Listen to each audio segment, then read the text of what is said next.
Hey, this is Bruce Cook, and this is going to be a second video shooting this MacDev Drone DX.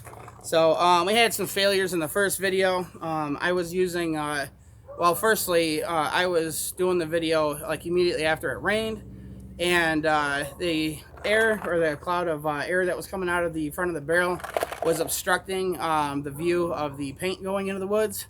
So it has not rained for several hours, and I took a couple test shots just a few minutes ago, and you're not getting that condensation or that air blasting out the barrel, so we should be able to see the stream of paint. And also, in my last video, I was using a Halo V35, which also belonged to the person who owns this MacDev marker. So the issue I had with that thing was I did some experimenting to figure out what was going on with it, because I knew the eyes were working fine, but it was because the paint, this is like 0.682 paint that I'm using, and the paint was moving side to side in the feed neck in the ball stack just enough that when the marker didn't fire, or I stopped firing it and the ball stack came to rest, the paintballs would just be out of the way of the eyes for the loader to know that the marker was no longer firing. So the way the Halo works, even the older Halo B, Odyssey Halo Bs with the eyes, if it felt if the feed cone tried turning with nothing in front of the eyes, it would assume there was a jam, and it would go into malfunction mode and immediately stop working. And that's the problem that we were having. So now we're going to be doing this with my my Empire loader that I have featured in past videos. It's a loader that I use whenever I'm trying to do like speed tests with my with the paintball guns I'm shooting, as this loader is capable of feeding about 25 balls a second. We have seen that with the Dangerous Power G4, and also with that EMAC, and the EMAC, the full auto EMAC video that I did. That thing was going well past 20 a second, and this loader had no problems keeping up with that. So so I have a few advantages with this loader anyways, because this thing's going to be far more gentle on paint. Firstly, I'm using a magnet clutch kit in the Raceway. So magnet clutch kit will allow the instead of a spring cup, you got magnets underneath. It allows them to slip if the motor is still trying to turn the feed cone.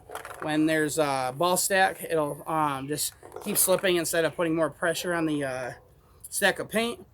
And on top of that, I also have the fingers on the feed cone modified.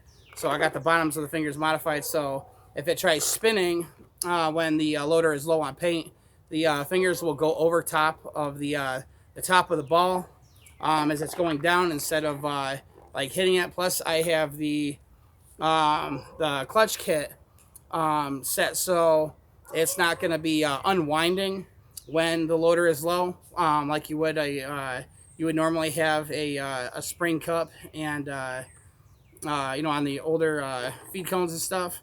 So you don't have to worry about that happening, and it still maintains its fast feeding capability. So we're going to be doing the same firing modes and rates of fire that we did in the last video. We're going to start off with PSP, 10.5 balls per second.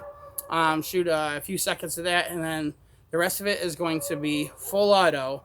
I have it on uncapped, but I did set the rate of fire at 25 balls per second, because I don't know if this thing is actually attempting to go uncapped or not. But either way, if this marker is capable of cycling up to 25 or over 25 balls a second, this loader will get the job done. So that's what we're going to do here. So I'll turn my loader on.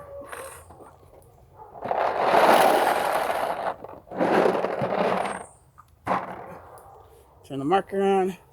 Like I said, we're going to do PSP 10.5 balls per second first. So here you go, MacDev Drone DX.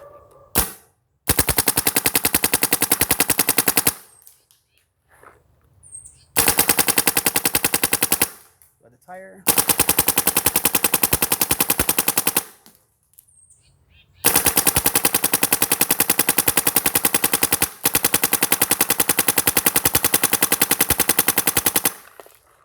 All right, so I'm gonna shut the marker off, and I'm gonna go into the profile settings, Hold on. And we're going to put it on profile user number 2. So that will give us the profile that has the full auto 25 bps per second.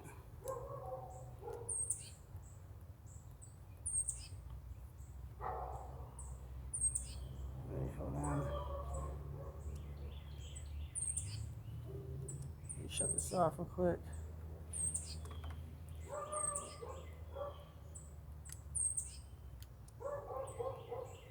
All right, let me make sure. I'm just going to take a look at settings on it just to make sure that's what we're at. All right, yep. All right, now we're going to top the loader off. And I did start out with a bag of 500 paintballs, so we got plenty of paintballs to play around with. And I also started out with like 4,000 psi of air, so we got plenty. All right, here we go.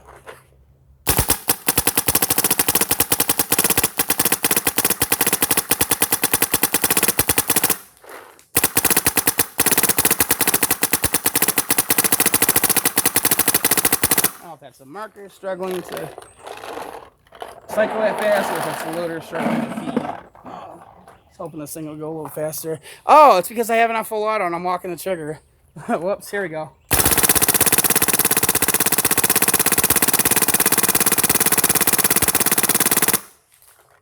I'll put the last paint in here before. Oh, and we'll do the last bit of paintballs close up. All right, here we go.